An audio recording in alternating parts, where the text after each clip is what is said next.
दोस्तों,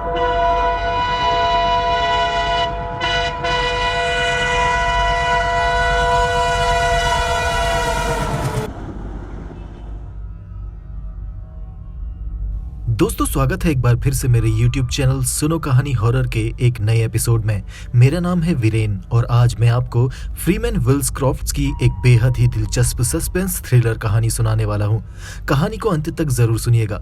कहानी अच्छी लगे तो लाइक जरूर कीजिएगा और अगर आप चैनल में नए हैं तो सब्सक्राइब करके बेल आइकन को जरूर दबा लीजिएगा। चलिए कहानी शुरू करते हैं। डैनी ने रेलवे क्रॉसिंग की तरफ देखते हुए सोचा कि अब वक्त आ चुका है जॉन वीजली के मरने का। कत्ल करने के लिए वो इलाका एकदम सही था। वहां चारों तरफ घने पेड़ थे। उन्हीं घने पेड़ों के बीच से तेज रफ्तार से ट्रेनें गुजरती थी। उस इलाके के पास एक ही घर था जो डैनी का था। वो घर भी घने पेड़ों से घिरा हुआ था। उस रेलवे क्रॉसिंग से मुश्किल से ही गाड़ियां या लोग गुजरते थे, इसलिए उस क्रॉसिंग के फाटक हमेशा ही बंद रहते थे। डैनी हमेशा चिंतित रहता था, जिसकी वजह से उसे नींद नहीं आती थी, क्योंकि वो बस सोचता ही रहता था। उसे सोने के लिए नींद की गोलियों की जरूरत पड़ती थी। लेकिन आज के बाद सब कुछ बदलने वाला था, क्योंकि वक्त आ गया था उसकी परेशानी की वजह को खत्म करने का। वक्त आ गया था ब्लैकमेलर को रोकने का। वक्त आ गया था जॉन वीजली के मरने का। यह सब शुरू हुआ था आज से 5 साल पहले। डैनी एक बड़ी कंपनी के ऑफिस में काम किया करता था और उस कंपनी से मिलने वाला पैसा ही उसकी एकमात्र कमाई थी। पैसा बहुत तो नहीं था, मगर उसके गुजारे के लिए काफी था। एक दिन वो एक खूबसूरत महिला से मिला जिसका नाम था हिल्डा लॉरेन। डैनी ने उस औरत के आगे शादी का प्रस्ताव रखा। हिल्डा लॉरेन एक ऊंचे घराने की अमीर महिला थी। हिल्डा एक शानदार शादी समारोह चाहती थी, मगर डैनी के पास इतना पैसा नहीं था। इसलिए डैनी ने अपनी कंपनी के खाते के आंकड़ों में बदलाव करके वहां से $1000 चुरा लिए। उसका प्लान था कि शादी हो जाने के बाद वो सारा पैसा कंपनी को लौटा देगा। लेकिन कंपनी में खबर फैल गई कि कंपनी के खाते में कुछ पैसों का हेर फेर हुआ है, मगर डैनी चुप रहा और उन पैसों की गड़बड़ी के लिए किसी और कर्मचारी पर शक किया गया और उस व्यक्ति की नौकरी चली गई। मगर डैनी ने अपना मुंह नहीं खोला। अगर वो कुछ कहता तो उसे नौकरी से निकाल दिया जाता और फिर उसे कोई भी नौकरी में नहीं रखता। मगर जॉन वीजली भी कंपनी के ऑफिस में ही काम किया करता था। वो डैनी पर हमेशा ही नजर रखे रहता था। उसने डैनी के बनाए हुए खाते को अच्छे से देखा और उसे समझ आ गया कि खाते में गड़बड़ी डैनी ने ही की है। उसे डैनी के इस जुर्म के बारे में पता चल गया। उसे पता चल गया कि डैनी ने कंपनी के $1000 चुराए हैं और उसी की वजह से किसी और वर्कर की जॉब चली गई। जॉन वीजली डैनी के पास आया और बोला, हाय डैनी, माफ करना यार, मुझे कुछ पैसों की जरूरत है। मेरा बेटा, उसकी तबीयत खराब है और इलाज में $100 कम पड़ रहे हैं। क्या तुम मुझे $100 उधार दे सकते हो? डैनी बोला, पर जॉन, तुम्हारा तो कोई बेटा नहीं है। जॉन मुस्कुराया और बोला, $100 बस। जॉन अजीब ढंग से मुस्कुराते हुए डैनी की तरफ देख रहा था। डैनी समझ गया था कि जॉन वीजली उसे ब्लैकमेल कर रहा है। डैनी ने चुपचाप उसे $100 दे दिए और जॉन अगले 1 साल तक चुप रहा। उसने किसी के आगे मुंह नहीं खोला और इसी बीच डैनी ने हिल्डा लॉरेन से शादी कर ली थी। लेकिन फिर एक दिन जॉन वीजली ने कुछ और पैसों की मांग की। इस बार जॉन वीजली ने डैनी से $250 मांगे। डैनी ने और पैसे देने से साफ मना कर दिया, लेकिन जॉन वीजली ने डैनी को जेल कराने की धमकी दी। तब मजबूरन डैनी को पैसे देने ही पड़े, क्योंकि उसके पास कोई चारा नहीं था। या तो वो पैसे देता, नहीं तो जेल जाता। ये सिलसिला अगले 4-5 सालों तक चला। हर बार जॉन वीजली को पिछली बार से ज्यादा ही पैसे चाहिए होते थे। अब डैनी के पास जितना पैसा बचा था उसमें उसका गुजारा करना मुश्किल होता जा रहा था। उसकी पत्नी को महंगी महंगी चीजों में खर्च करने की आदत पड़ चुकी थी, जैसे एक महंगा घर, एक महंगी गाड़ी, महंगे महंगे रेस्टोरेंट्स में जाना। उसकी पत्नी को यह भी पता चल गया था कि डैनी को हर महीने जितना पैसा मिलता था वो भी धीरे धीरे न जाने कहां गायब होता जा रहा था। मगर डैनी ने कभी नहीं जताया कि उसके पास पैसों की कमी है, मगर उसे यह भी पता था कि उसकी पत्नी सोचती है कि वो किसी और औरत के ऊपर अपने पैसे लुटा रहा है। मगर डैनी की जिंदगी में कोई औरत नहीं थी, बल्कि एक आदमी था जो डैनी को ब्लैकमेल करके उससे पैसे वसूलता था। डैनी की शादीशुदा गृहस्थी में अब गलतफहमियां पनप रही थी, इसलिए डैनी अब सोचने लगा कि जॉन वीजली का कुछ ना कुछ तो करना ही होगा। तब डैनी के दिमाग में एक आइडिया आया और उसे रेलवे क्रॉसिंग का ख्याल आया। ये आइडिया नया नहीं था, पहले भी कई बार वो जॉन वीजली को मारने के तरीकों के बारे में विचार कर चुका था और इन्हीं सब सोच विचार में उसे नींद नहीं आती थी। तब उसके डॉक्टर ने उसे नींद की गोलियां दी और उन नींद की गोलियों को देखकर डैनी ने सोचा क्यों ना जॉन वीजली को नींद की गोलियां देकर मार डाला जाए।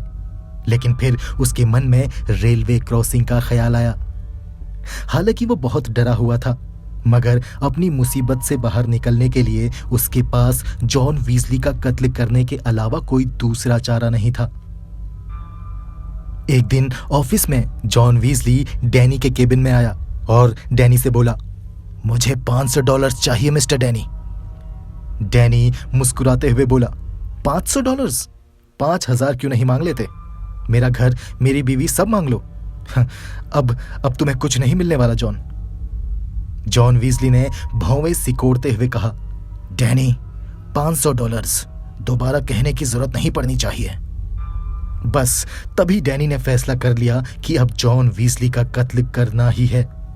फिर कुछ देर वो पैसों के बारे में सोचने का नाटक करते हुए डैनी से बोला, $500 कैश अरेंज करने में थोड़ा वक्त लगेगा। तुम कल रात मेरे घर आ जाना और अपने पैसे ले जाना। डैनी की पत्नी हिल्डा अगले दिन शहर से बाहर जाने वाली थी और पूरी रात वो बाहर ही रहने वाली थी और डैनी इस मौके का फायदा उठाने वाला था।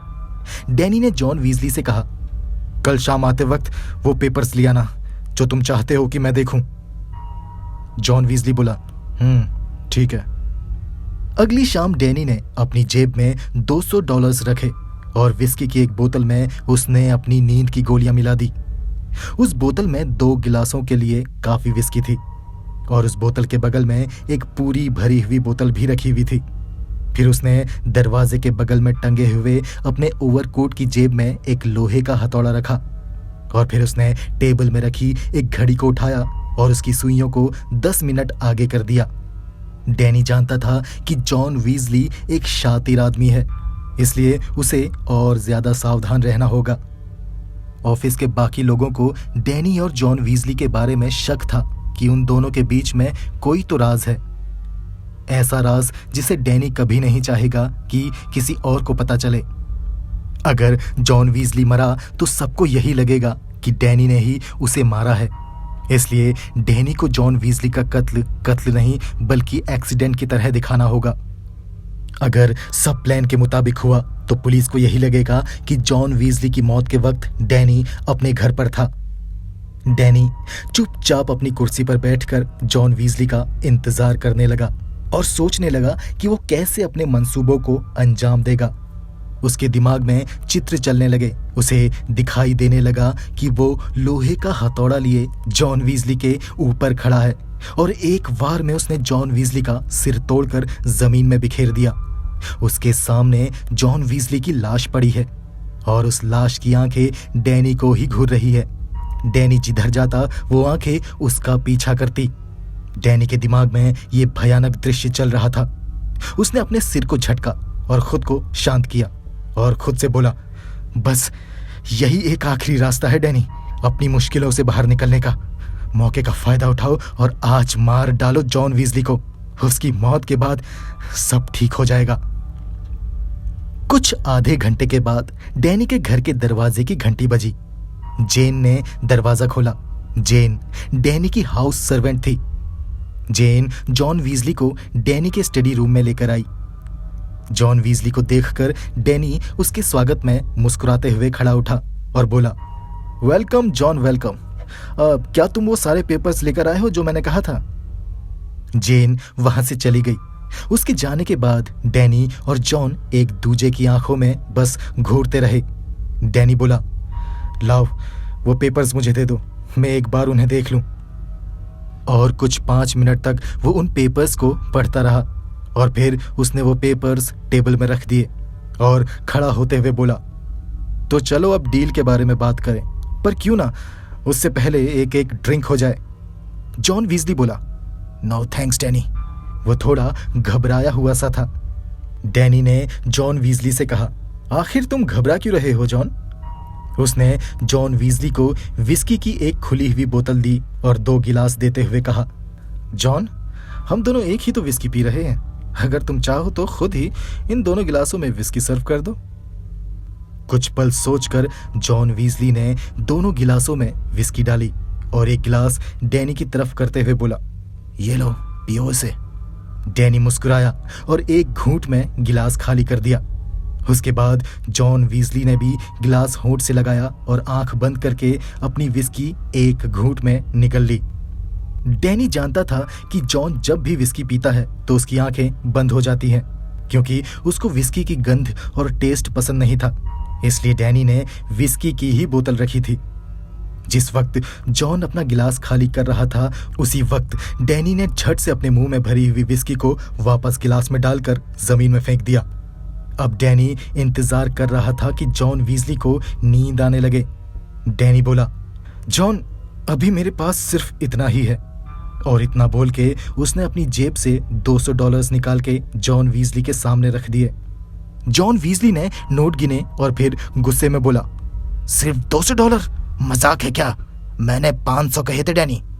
डैनी बोला, देखो जॉन अभी मेरे पास सिर्फ इतने ही हैं, अभी तुम ये रख लो, बाद में और इंतजाम होगा तो मैं तुम्हें और दे दूंगा। जॉन वीजली ने ना में सिर हिलाया और बोला, नहीं डैनी, मुझे पूरे 500 चाहिए अभी इसी वक्त। डैनी बोला, जॉन मैंने कहा ना मेरे पास अभी और नहीं है, मैं तुम्हें और नहीं दे सकता। चाहे तो तुम सबको बता दो कि मैंने ही ऑफिस के खाते में हेरफेर की थी। मैं सजा भुगतने के लिए तैयार हूँ। उस बात को 5 साल हो चुके हैं और इन 5 सालों में मैंने कंपनी के लिए अच्छा काम किया है और कंपनी को कई गुना ज्यादा पैसे कमा के दिए हैं। फिर भी अगर मुझे कंपनी के पैसे वापस करने पड़े तो मैं अपना घर बेचकर पैसे चुका दूंगा। मैं सजा भुगतने के लिए तैयार हूँ। उसके बाद मैं दूसरे देश में जाकर बस जाऊंगा, एक नई पहचान के साथ। जॉन वीजली बोला, और तुम्हारी बीवी, उसका क्या डैनी? डैनी बोला, मेरी पत्नी पहले देश छोड़कर जाएगी और मेरे जेल से बाहर निकलने का इंतजार करेगी। सिर्फ 2-3 साल की ही बात है, उससे ज्यादा सजा नहीं होगी मुझे। अब तुम चाहो तो ये $200 रखो और चाहो तो सबको मेरे बारे में बता दो, मुझे फर्क नहीं पड़ता। विस्की में मिली हुई गोलियों का असर अब जॉन वीजली के चेहरे में दिखाई देने लगा था। उसकी आंखें उसके चेहरे के भाव टेढ़े मेढ़े होने लगे थे। डैनी को फिक्र होने लगी कि कहीं उसने ज्यादा डोज तो नहीं दे दिया। उसने घड़ी की तरफ देखा, अब समय ज्यादा नहीं बचा था। डैनी ने जॉन वीजली से पूछा, तो बताओ जॉन, क्या सोचा है तुमने? क्या तुम ये $200 रखोगे या नहीं? जॉन वीजली बुझी हुई आंखों से और डगमगाती हुई आवाज के साथ बोला, मुझे $500 चाहिए अभी इसी वक्त। डैनी बोला, तो फिर एक काम करो, जाओ और सबको मेरे बारे में बता दो। जॉन वीजली ने कांपता हुआ अपना हाथ उठाते हुए डैनी की तरफ बढ़ाया और बोला, चलो मुझे पैसे दे दो डैनी। जॉन वीजली की ये हालत देखकर डैनी घबराने लगा और बोला, जॉन क्या तुम ठीक हो? ये लो और विस्की पी लो। डैनी ने दूसरी विस्की की बोतल खोली और थोड़ी विस्की जॉन वीजली के गिलास में डाली। जॉन वीजली ने एक घूंट में विस्की पी ली और अब उसे कुछ ठीक लग रहा था। बड़ी अजीब बात है, जॉन वीजली अपना सिर पकड़कर बोला, मुझे अभी कुछ अजीब लग रहा था मगर अब ठीक हूं। डैनी बोला, ट्रेन का वक्त हो गया है जॉन, तुम्हें वापस जाना चाहिए। अभी ये $200 लेकर जाओ और कल तक सोच कर बताना कि तुमने क्या फैसला किया। जॉन वीजली ने कुछ पल सोचा और फिर टेबल में रखे $200 उठा लिए और फिर उसने अपने हाथ घड़ी की तरफ देखा और फिर डैनी के स्टडी टेबल में रखी हुई घड़ी की तरफ देखा। जॉन वीजली बोला, अभी मेरी ट्रेन का वक्त नहीं हुआ। तुम्हारी घड़ी गलत समय बता रही है डैनी। मेरे पास अभी 10 और मिनट हैं। गलत? डैनी बोला, मेरी घड़ी गलत नहीं, तुम्हारी घड़ी गलत है। ये देखो, तुम्हारी घड़ी 10 मिनट पीछे चल रही है जॉन। जॉन वीजली को समझ नहीं आया कि आखिर किसकी घड़ी सही समय बता रही है। वो झट से उठा और तुरंत लड़खड़ाते हुए वापस कुर्सी में गिर गया। डैनी ने अपनी हंसी छुपाई। वो यही तो चाहता था। जॉन वीजली को इसी हालत में देखना चाहता था डैनी। डैनी बोला, जॉन शायद तुम्हारी तबीयत ठीक नहीं। चलो मैं तुम्हें स्टेशन तक छोड़े देता हूं। रुको, जरा मैं अपना ओवरकोट ले लूं। डैनी अपने स्टडी रूम के दरवाजे पर गया और खूंटे से टंगा हुआ अपना ओवरकोट उतारा। उसकी आंखों में जॉन वीजली के लिए नफरत और सिर में उसका खून करने का जुनून सवार था। उसने अपना ओवरकोट पहना और उसकी जेब में हाथ डालकर देखा। हाँ, उसके अंदर लोहे का हथौड़ा मौजूद था। अब समय आ गया था जॉन वीजली का खात्मा करने का। डैनी वापस जॉन के पास गया और बोला, चलो तुम्हें रेलवे क्रॉसिंग तक छोड़ देता हूं। हम इस रास्ते से चलेंगे, ये रास्ता आसान है। डैनी जॉन को स्टडी रूम के एक दूसरे दरवाजे से बाहर ले गया।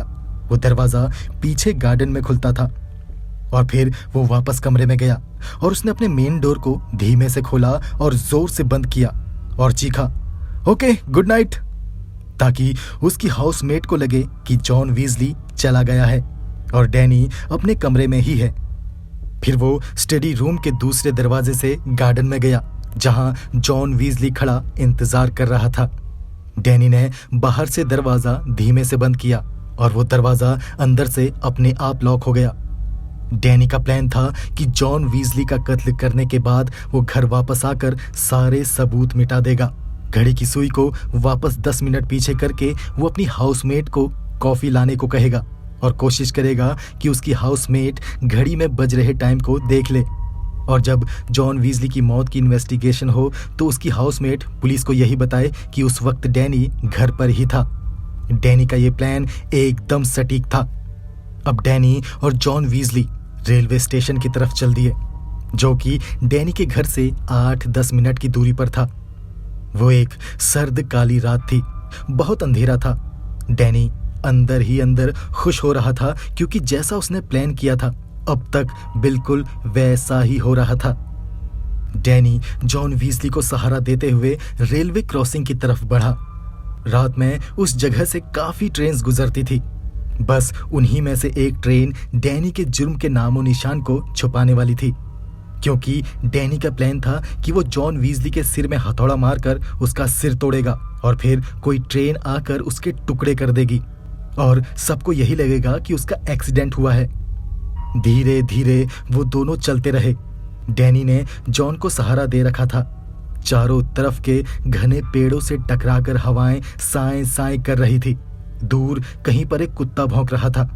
तभी डैनी जिस काम के लिए वहां आया था उस काम को अंजाम देने के लिए उसने आधी नींद में बेसुध जॉन वीजली को खुद से आगे धकेला और उसके पीछे पीछे चलने लगा। जॉन वीजली पर हथौड़े से वार करने के लिए उसने अपने ओवरकोट की जेब में हाथ डाला और तभी वो रुक गया। उसे ध्यान आया कि घर की चाबी तो उसने घर के अंदर ही छोड़ दी। अब वो घर में घुसेगा कैसे? अब उसको अंदर जाने के लिए डोर बेल बजानी पड़ेगी और जेन दरवाजा खोलेगी तो उसे पता चल जाएगा कि डैनी तो घर के बाहर है और डैनी पर जॉन वीजली के कत्ल का शक किया जाएगा। उसका सारा खेल चौपट हो चुका था। उससे बहुत बड़ी गलती हो गई थी। अब वो जॉन वीजली का कत्ल नहीं कर सकता था, क्योंकि अब अगर जॉन वीजली मरा तो सबको डैनी पर ही शक होगा। डैनी ने अपने आप से कहा, नहीं नहीं, कई सारे खूनी ऐसी गलतियां कर देते हैं, तो क्या हुआ अगर मेरे से भी गलती हो गई? कुछ नहीं होगा, जॉन वीजली को आज मरना ही पड़ेगा। मगर जॉन वीजली के पीछे पीछे चलते हुए उसके हाथ पैर कांप रहे थे। जॉन वीजली अभी भी उसके आगे आगे चलते हुए रेलवे क्रॉसिंग की तरफ बढ़ रहा था। तभी एकदम से डैनी बोला, ओके गुड नाइट जॉन। इतना बोलकर डैनी वहां से मुड़ा और सीधा अपने घर की तरफ चलने लगा। उसकी हिम्मत नहीं हो सकी जॉन वीजली को मारने की, इसलिए उसने अपना फैसला बदल लिया। कुछ 10 मिनट घने पेड़ों की बीच की पगडंडी में चलने के बाद डैनी अपने घर के दरवाजे पर खड़ा था। उसने डोरबेल बजाई। कुछ सेकंड्स के बाद जेन ने दरवाजा खोला। डैनी बोला, थैंक यू जेन, मैं मिस्टर जॉन वीजली को देखने रेलवे क्रॉसिंग तक गया था और चाबी अंदर ही भूल गया था।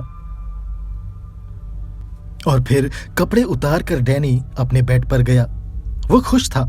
उसको तसल्ली थी कि उसने किसी का कत्ल नहीं किया, वो कातिल नहीं। और इसी खुशी में वो आराम से सो गया बिना किसी नींद की गोली के। आज उसे चैन की नींद आई।